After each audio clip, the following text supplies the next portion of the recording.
اللہ سبحانہ وتعالی ولا تحسبن الذين قتلوا في سبيل الله امواتا بل احياء عند ربهم يرزقون وقال حبيبنا ونبينا محمد صلی اللہ علیہ وسلم حمزة بن عبد المطلب اسد اللہ واسد رسولہ۔ آج شوال کا دوسرا ہفتہ ہے اور اسلامی تاریخ میں غزوہ احد انہی دنوں کے اندر ہوا تھا۔ جمعے کے خطبے کے اندر آپ اس حدیث کو ہم سے سنتے ہیں، وہ حمزۃ اسد اللہ و اسد رسولہ، کہ حمزہ بن عبد المطلب اللہ کے بھی شیر ہیں اور اس کے رسول کے بھی شیر ہیں۔ یہ ان کی شہادت کے دن ہیں۔ بعض روایات کے اندر ان کی شہادت 7 شوال کو ہوئی ہے اور بعض کے اندر 15 شوال کو ہوئی ہے، تو یہ 7 اور 15 کے درمیانی دن ہے۔ انہی دنوں میں 3 ہجری کے اندر احد کا معرکہ برپا ہوا تھا اور اس میں حضور صلی اللہ علیہ وسلم کے یہ بڑے ہی لاڈلے اور پیارے چچا بہت ہی مظلومانہ طریقے کے ساتھ شہید ہوئے تھے۔ آپ صلی اللہ علیہ وسلم کے ساتھ حضرت حمزہ کے 3 رشتے ہیں۔ ایک تو یہ کہ وہ آپ کے چچا ہیں سگے، عبد المطلب کے بیٹے ہیں، حضرت عبداللہ کے بھائی ہیں آپ کے چچا ہیں۔ دوسرا رشتہ یہ کہ آپ صلی اللہ علیہ وسلم کی والدہ حضرت آمنہ اور حضرت حمزہ کی والدہ حالہ، یہ آپس کے اندر چچزاد بہنیں ہیں۔ اور تیسرا رشتہ یہ ہے کہ آپ نے اور سیدنا حمزہ رضی اللہ عنہ دونوں نے ایک ہی لونڈی سویبہ کا دودھ پیا ہے، جس کی وجہ سے یہ آپ کے رضائی بھائی بھی ہیں۔ اور چوتھی مناسبت یہ تھی کہ ہم عمر، بعض روایات کے مطابق آپ دونوں کی عمروں میں 2 سال کا فرق ہے، بعض مورخین کہتے ہیں چند مہینے کا فرق ہے۔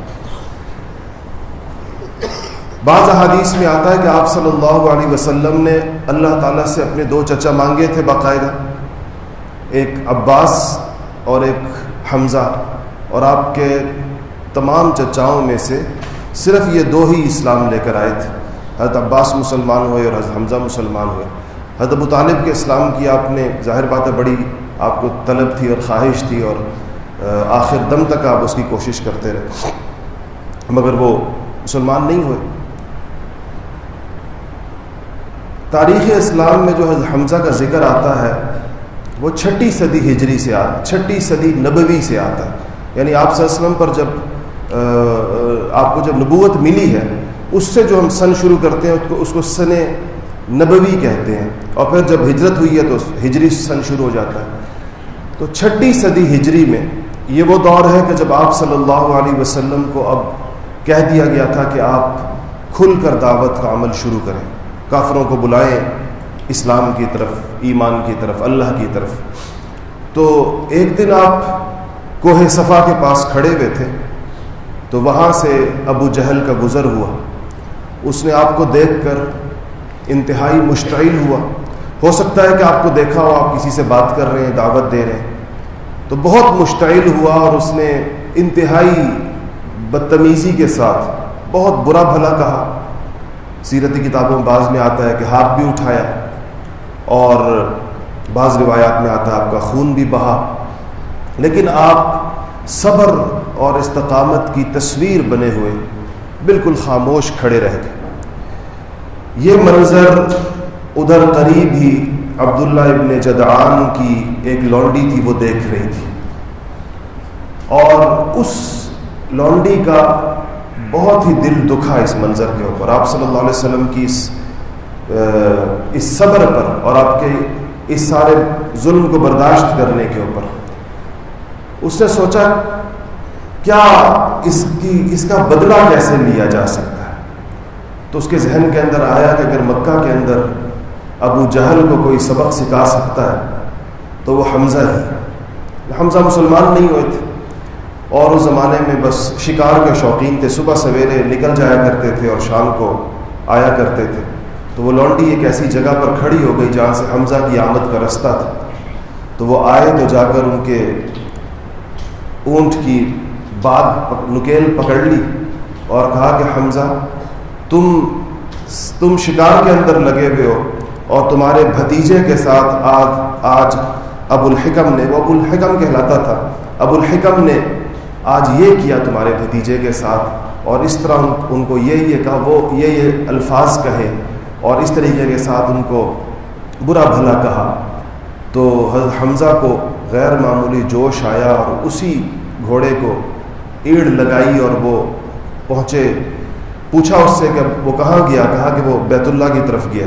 وہاں گئے تو یہ بیٹھا ہوا تھا اور دیگر مشرکین مکہ، رؤساء اور سردار چاروں طرف بیٹھے ہوئے تھے، اور یہ ایسے جیسے وہ اپنا کارنامہ سنا رہا ہو۔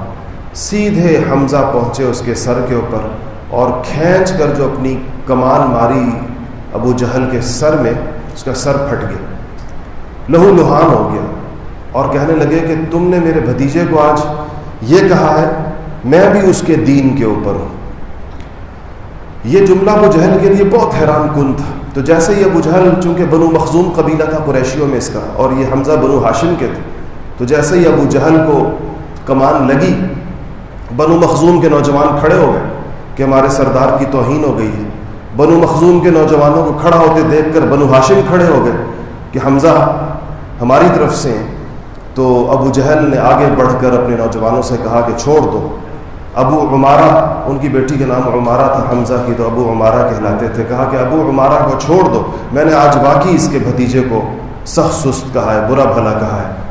اور اس نے بیچ بچاؤ کرایا، وہ نہیں چاہ رہا تھا حمزہ مکمل طور پر دوسرے کیمپ میں چلے جائیں۔ تو حمزہ گھر آ گئے اور پھر سوچنے لگے کہ میں نے کیا کہا ابو جہل کو۔ سچے آدمی تھے اور یہی صداقت ہی ایمان کا سبب بنتی ہے۔ سوچنے لگے کہ میں نے جو کہا کہ میں اپنے بھتیجے کے دین پر ہوں، تو میں تو اس کے دین پر نہیں ہوں، تو میں نے تو اس کا دین قبول نہیں کیا، نہ میں اس کو سمجھا بھی نہیں ہے۔ تو آپ صلی اللہ علیہ وسلم کے پاس آئے اور آپ صلی اللہ علیہ وسلم سے اپنی کو کل کی بات بھی بتائی، جس پر آپ نے فرمایا کہ چچا، کہا کہ بھتیجے تیری آنکھیں ٹھنڈی ہوں، میں نے تیرے دشمن سے بدلہ لے لیا ہے۔ تو آپ نے فرمایا کہ چچا میری آنکھیں تو اس وقت ٹھنڈی ہوں گی جب تم کلمہ پڑھو گے۔ تو اس پر کلمہ پڑھا، اور یہ سیدنا عمر فاروق رضی اللہ تعالیٰ عنہ کے اسلام لانے سے 3 دن پہلے کی بات ہے۔ وہ زمانہ تھا کہ آپ صلی اللہ علیہ وسلم جو لوگ مسلمان ہو جاتے تھے ان کو لے کے دار ارقم کے اندر بیٹھا کرتے تھے، تو وہیں پر بیٹھے ہوئے تھے، اور اتنے میں عمر فاروق کا جو معروف واقعہ میں نے آپ کو سنایا بار یہاں پر کئی دفعہ، تو حضرت عمر فاروق جب اپنی بہن کے گھر سے ہوتے ہوئے اسلام کا جذبہ لے کے دار ارقم پہنچے، لیکن ہاتھ کے اندر وہ تلوار تھی اور ننگی تلوار تھی، جو اپنے گھر سے جب نکلے تھے تو جس ارادے سے نکلے تھے تو بہن کے گھر جا کر ارادہ تبدیل ہو گیا، تو وہ تلوار ہاتھ میں تھی، اور آ کر جب انہوں نے دار ارقم کا دروازہ کھٹکھٹایا تو جس صحابی نے دروازے کی جھری میں سے دیکھا تو اس نے دیکھا کہ عمر فاروق ہاتھ میں ننگی تلوار لے کر کھڑے ہیں۔ ان کو تو نہیں پتا تھا کہ بہن کے گھر میں کیا قصہ ہوا ہے، تو وہ بڑے ہیبت زدہ واپس آئے اور آ کر کہا، صحابہ بیٹھے ہوئے تھے اور یہ سارے غریب صحابہ ہیں بیشتر ان میں سے، ان میں کوئی مکہ مکرمہ کی بہت بڑی قداور شخصیت نہیں ہے، تو آ کر کہا کہ عمر ہے، خطاب کا بیٹا ہے اور ہاتھ میں ننگی تلوار ہے۔ تو مورخین اور سیرت نگاروں نے لکھا ہے کہ خاموشی سی چھا گئی اس بات کے اوپر۔ عمر فاروق کا رعب اور دبدبہ مکہ مکرمہ میں اس قسم کا تھا۔ حمزہ کھڑے ہو گئے اور کہا کہ کھولو دروازہ اور عمر کو آنے دو، اگر خیر کے ارادے سے آیا ہے تو خیر لے کر جائے گا، شر کے ارادے سے آیا ہے تو اس کی تلوار سے اس کا سر اڑا دوں گا۔ تو اس پر دروازہ کھولا، عمر خطاب آئے۔ سیرت نگاروں نے لکھا ہے کہ رسول اللہ کی طبیعت پر کسی قسم کا کوئی اثر نہیں تھا کہ ان کی آمد کا، لیکن آ کر عمر کی چادر پکڑی آپ صلی اللہ علیہ وسلم اور پوچھا عمر کس ارادے سے آئے ہو؟ تو حضرت عمر نے فرمایا کہ اللہ اور اس کے رسول پر ایمان لانے کے لیے آئے۔ اس پر آپ نے فرمایا کہ اللہ اکبر اونچی آواز کے اندر، اور آپ کی اس اللہ اکبر کی آواز سے جو صحابہ بیٹھے تھے وہ سمجھ گئے کہ عمر ایمان لے آئے ہیں، تو ان سب نے بھی ایک زوردار نعرہ لگایا اللہ اکبر۔ پھر حضرت عمر فاروق نے جب کہا کہ یا رسول اللہ ہم کیوں اس گھر کے اندر اپنی عبادت کریں، ہم کیوں نہ بیت اللہ جا کر اللہ کے گھر کے اندر ہم عبادت کریں، تو آپ نے جب اس بات کو قبول فرمایا تو ان صحابہ کی جو دو صفیں بنی تھیں، دو لائنوں کے اندر یہ بیت اللہ کی طرف روانہ ہوئے۔ ایک لائن کے آگے عمر ابن خطاب تھے اور دوسری لائن کے آگے یہ حمزہ ابن عبد المطلب تھے۔ ان دونوں کی سرکردگی کے اندر یہ صحابہ پہلی دفعہ، اور جب یہ پہلی دفعہ بیت اللہ میں داخل ہوئے، مشرکین مکہ بیٹھے ہوئے تھے، وہ حیران تھے کہ یہ لوگ اکٹھے ہو کے بیت اللہ میں زندگی کے اندر پہلی دفعہ کیسے داخل ہوئے ہیں۔ لیکن دونوں لائنوں کے آگے دیکھا تو ایک کے آگے عمر ابن خطاب ہے، دوسرے کے آگے حمزہ ابن عبد المطلب ہے۔ کسی کی جرت نہیں ہوئی کہ وہ پوچھے کہ یہ لوگ کیسے مکہ میں داخل ہوئے۔ انہوں نے آ کر سیدھا بیت اللہ شریف کا طواف کیا۔ حضرت حمزہ ان لوگوں میں سے ہیں جنہوں نے علل اعلان ہجرت کی تھی، اعلان کر کے نکلے تھے مکہ مکرمہ سے کہ میں مدینہ منورہ جا رہا ہوں، اور جس کے اندر جرت ہو اور جو مجھے روکنے کی ہمت رکھتا ہو تو وہ میرے رستے کے اندر آ جائے، یہ کہہ کر آپ مدینہ منورہ کے لیے نکلے تھے۔ مدینہ منورہ پہنچ کر مسلمانوں کو جو سب سے پہلی چیز اللہ جل شانہ نے عطا فرمائی، یعنی باقی چیزوں کے بعد احکامات میں سے، وہ جہاد کا حکم تھا۔ 13 سال مکہ مکرمہ میں مسلمانوں نے ایسے گزارے تھے کہ اللہ کا حکم یہ تھا کہ صبر کرو، ہر ظلم پر صبر، ہر زیادتی پر صبر، ہر دست درازی پر صبر، ہر سب و شتم پر صبر، ہر قسم کے ظلم پر مسلمانوں کو ہاتھ اٹھانے کی اجازت نہیں تھی مکہ مکرمہ کے سارے دور کے اندر۔ مدینہ منورہ پہنچے تو انصار کے ساتھ ایک معاہدہ یہ ہوا تھا کہ باہر سے جو حملہ ہوگا اس میں انصار دفاع کریں گے۔ یہ معاہدہ انصار کے ساتھ نہیں ہوا تھا کہ رسول اللہ صلی اللہ علیہ وسلم جو اقدام فرمائیں گے، خود جو سریہ یا غزوہ بھیجیں گے، اس میں بھی انصار ساتھ جائیں گے۔ یہ بات طے نہیں ہوئی تھی جب انصار سے بیعت ہوئی تھی عقبہ کے اندر، بیعت عقبہ جس کو کہتے ہیں، جب وہ حج کے لیے آئے تھے اور آپ کی دست مبارک پر 2 سال مسلسل بیعت کرتے رہے۔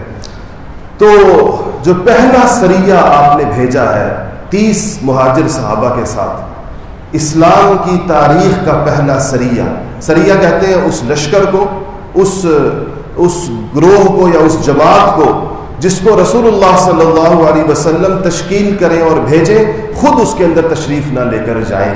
جس میں خود تشریف لے کر جائیں اس کو غزوہ کہتے ہیں، اور جس میں خود تشریف نہ لے کر جائیں تو اس کو سریہ کہتے ہیں۔ پہلا سریہ جو اسلام کا نکلا ہے 1 ہجری کو، ہجرت کے پہلے سال، اس کا نام ہی سریہ حمزہ ابن عبد المطلب، حضرت حمزہ کی سربراہی میں نکلا، سرکردگی میں، امارت میں، اور پہلی دفعہ اسلام کا جھنڈا یعنی جہاد کا جھنڈا بنایا گیا، اور وہ حمزہ ابن عبد المطلب کے ہاتھ میں رسول اللہ نے تھمایا۔ اور حمزہ کہا کرتے تھے، شعر پڑھا کرتے تھے کہ میں وہ پہلا شخص ہوں جس کو اللہ کے رسول نے اسلام کا جھنڈا جس کے ہاتھ کے اندر دیا تھا۔ تو پہلا سریہ یہ نکلا۔ دوسرا غزوہ ابواء ہے اسلام کا، اس میں بھی حمزہ شریک رہے، جھنڈا انہی کے ہاتھ کے اندر تھا۔ تیسرے غزوے کے اندر بھی شریک رہے۔ چوتھا غزوہ پھر غزوہ بدر آیا تھا، اور یہ وہ غزوہ ہے جس کے اندر پھر اس کی تفصیل ہم نے جب غزوہ بدر کے دن تھے تو بیان کی تھی۔ اس میں انصار بڑی باوجود یہ کہ وہ پابند نہیں تھے، اب تو رسول اللہ کے احکام کے تو پابند تھے، اپنے معاہدے کے تحت پابند نہیں تھے، لیکن انصار بھی اس کے اندر نکلے اور بڑی جاں فشانی۔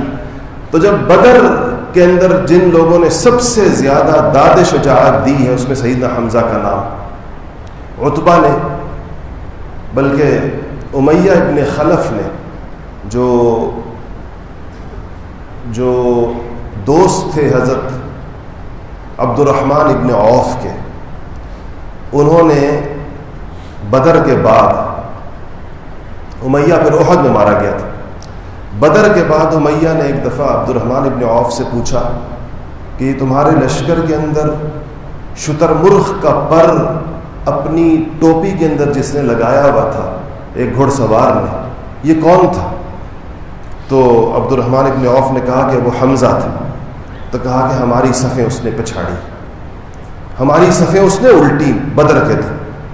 تو بدر میں جب ایک پرانے زمانے کی جنگوں کے اندر ایک چیز ہوتی تھی، اس کو عربی کے اندر مبارزت کہتے ہیں۔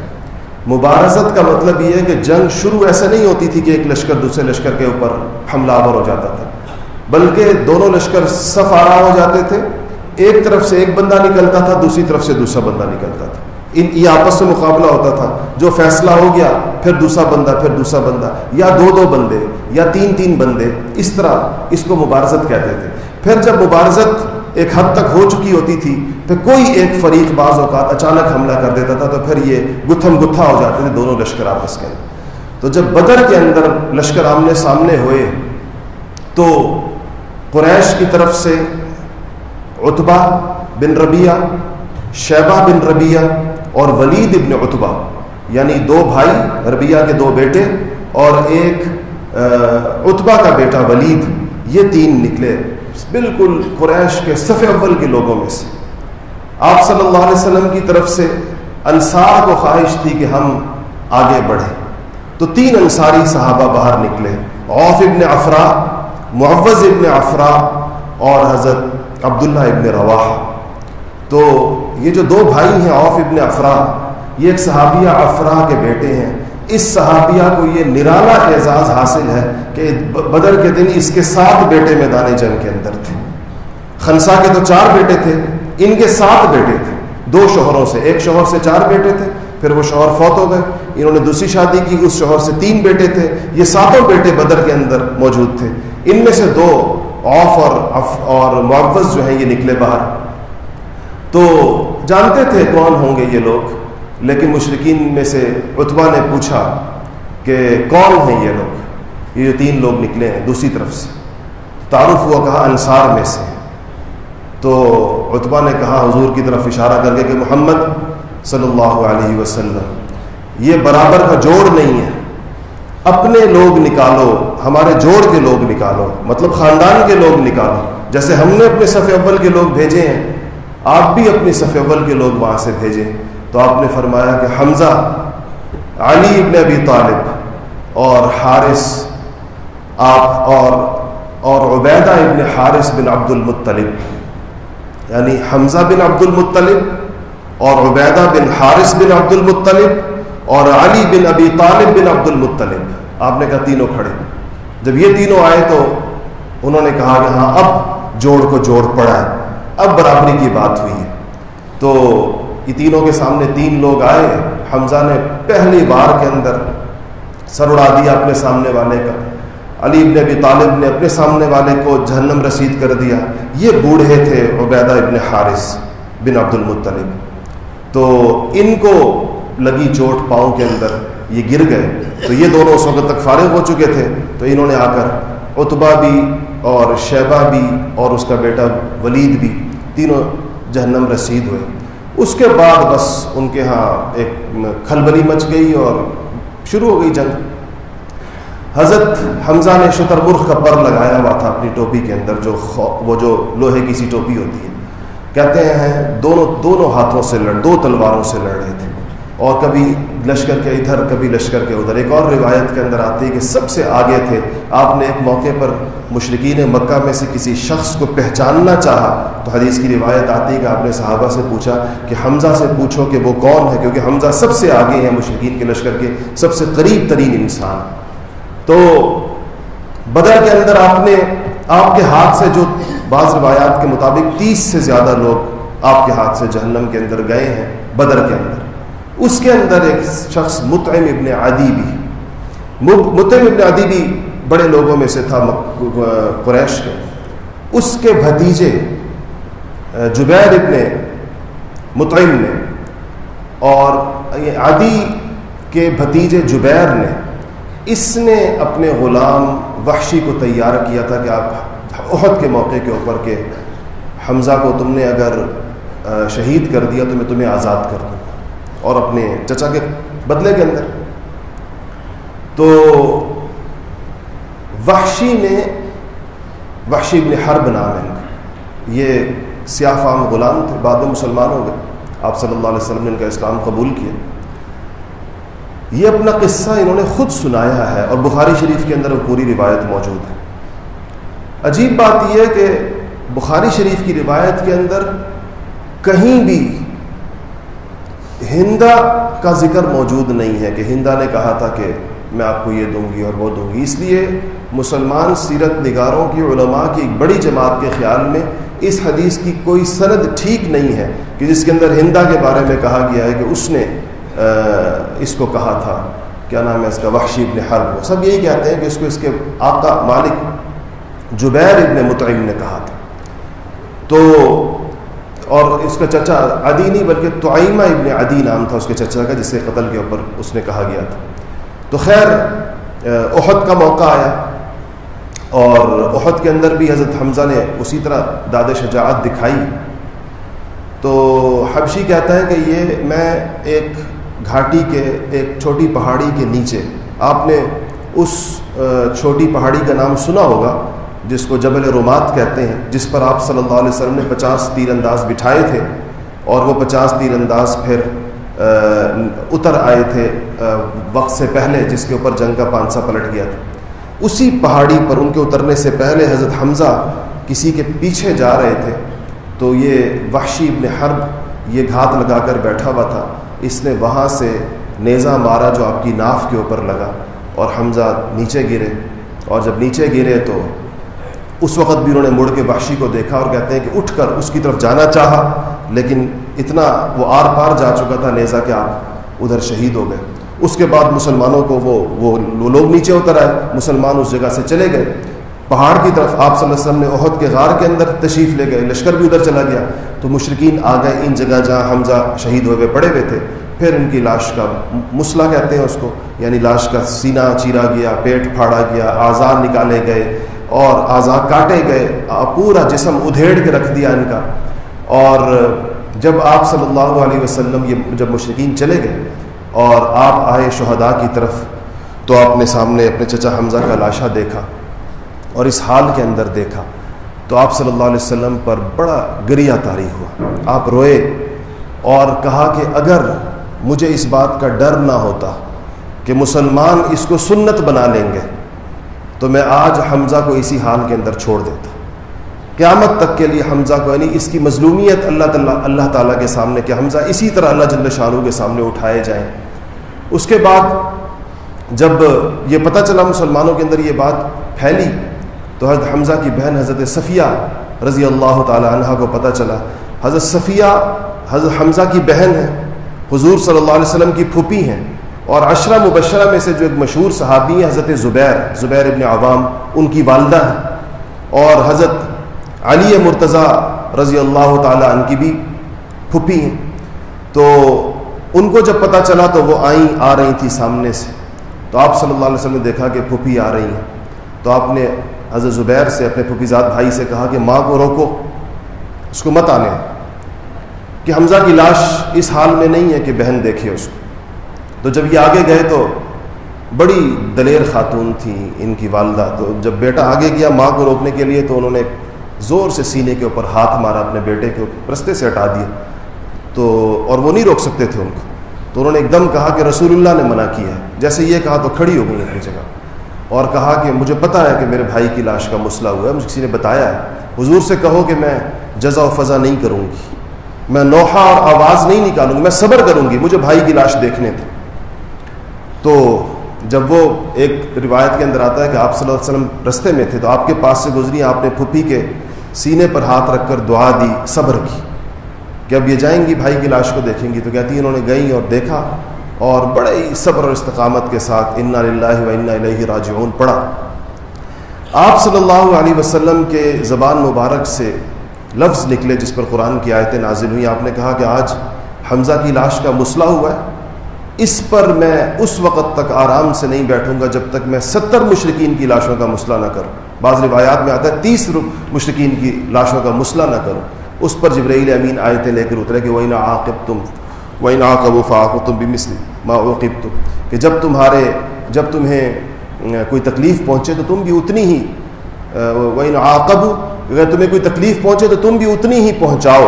اور پھر مسئلے سے منع بھی کر دیا گیا. تو آپ صلی اللہ علیہ وسلم نے بعد میں اپنی اس قسم کا کفارہ ادا فرمایا تھا کہ میں نے یہ الفاظ کہے تھے, لیکن اللہ جل شانہ کی طرف سے اس کے اوپر پابندی آ گئی. اب مسلمانوں کی قسم پرسی کا یہ عالم تھا کہ جنازے اور کفنانے کے لیے کپڑے نہیں تھے. تو حضرت حمزہ رضی اللہ تعالیٰ عنہ کو جب اول تو جنازہ ہوا، 2 روایتیں ہیں جنازوں کے بارے میں. آپ کو پتہ ہے کہ 72 لوگ تقریباً شہید ہوئے احد کے اندر.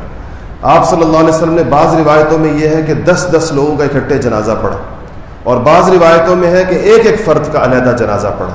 جن روایتوں میں ہے کہ ایک فرد کا جنازہ پڑھا، کہا کہ پہلے حمزہ کا جنازہ پڑھا اور اس کے بعد اس کو رکھا رہنے دیا اور ساتھ والا بندہ بدلتا رہا اور حمزہ کی چارپائی وہیں پڑی رہی. رسول اللہ نے 70 دفعہ جنازہ پڑھا حمزہ رضی اللہ تعالیٰ عنہ کا، ان کی چارپائی نہیں اٹھائی.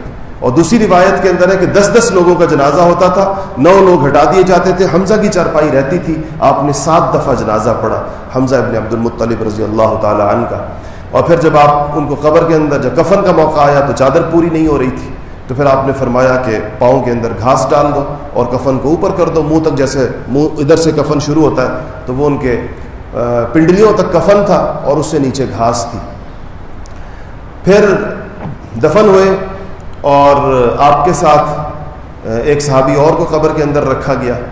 2 افراد کی ایک قبر بنائی گئی اور باقی بیشتر شہداء کی اجتماعی قبریں بنائی گئیں. اتنے زیادہ قبریں کھودنے کا موقع نہیں تھا وہاں پر. جب آپ وہاں سے نکلے بدر احد کے میدان سے اور مدینہ منورہ جا رہے تھے، تو اس جنگ کے اندر مسلمانوں کی بڑی تعداد شہید ہوئی تھی. جیسے میں نے بتایا، انصار کا شاید ہی کوئی گھر ایسا ہو جس میں کوئی نہ کوئی شہید نہ گیا. تو جب آپ انصار کے گھروں کے باہر سے گزرے، قبیلہ بنی اشہل وغیرہ کے، تو آپ کو عورتوں کے رونے کی آواز آئی، اپنے شہیدوں کو رو رہی تھی. تو بے ساختہ آپ کے منہ سے نکلا کہ دیکھو مرنے والوں پر ان کی عورتیں رو رہی ہیں، میرے چچا پر تو کوئی رونے والا بھی نہیں ہے. اور وجہ یہ بیان فرمائی کہ ہم مہاجر ہیں، ہمارے ہاں ہم تو کم لوگ ہیں.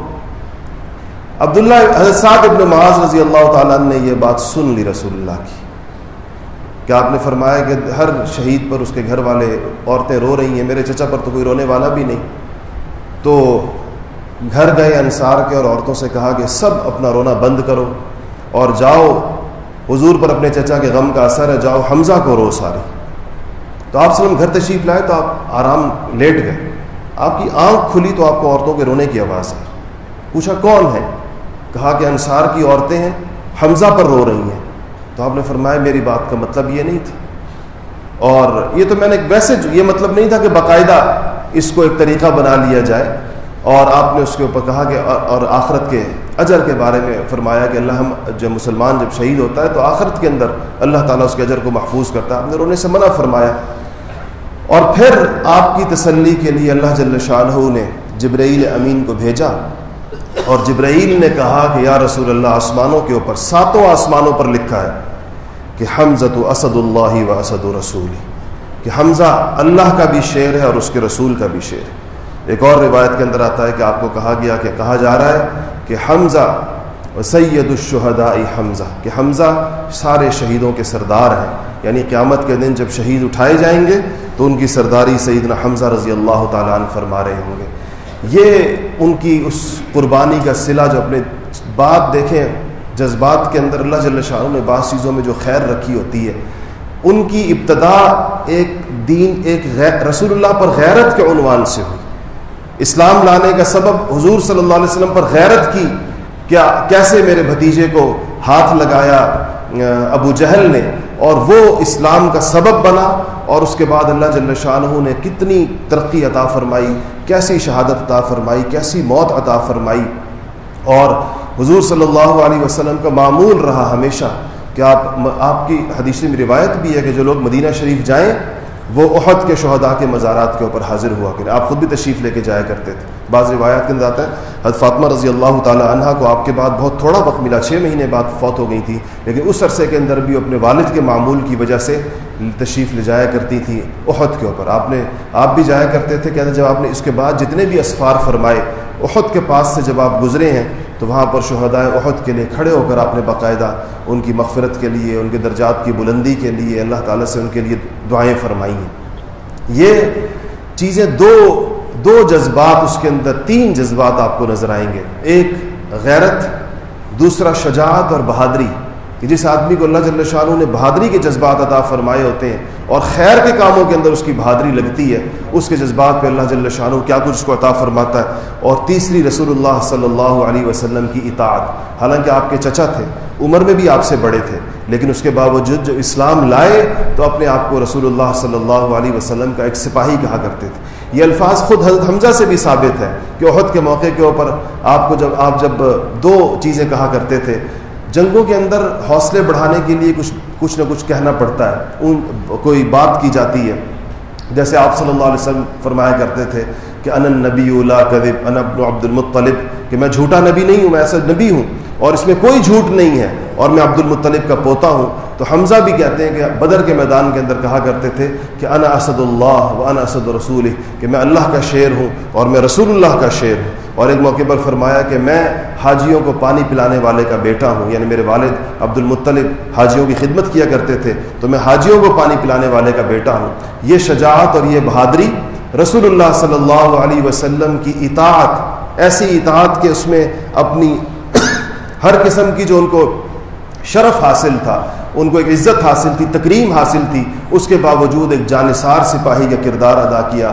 اور تیسرا دینی غیرت اور حمیت کسی انسان میں، اس بات کے اوپر ان چیزوں نے سیدنا حمزہ رضی اللہ تعالی عنہ کو کہاں سے کہاں پہنچا دیا۔ شکار کرنے والے، اور صبح سے لے کے شام لکھا ہے بعض سیرت نگاروں نے کہ نواب زادوں کے اور رئیس زادوں کے جیسے معمولات ہوتے ہیں، یہ شکار وغیرہ ان کا شوق ہوتا ہے، تو اسلام لانے سے پہلے حمزہ کی بھی ساری زندگی اسی قسم کی ہے۔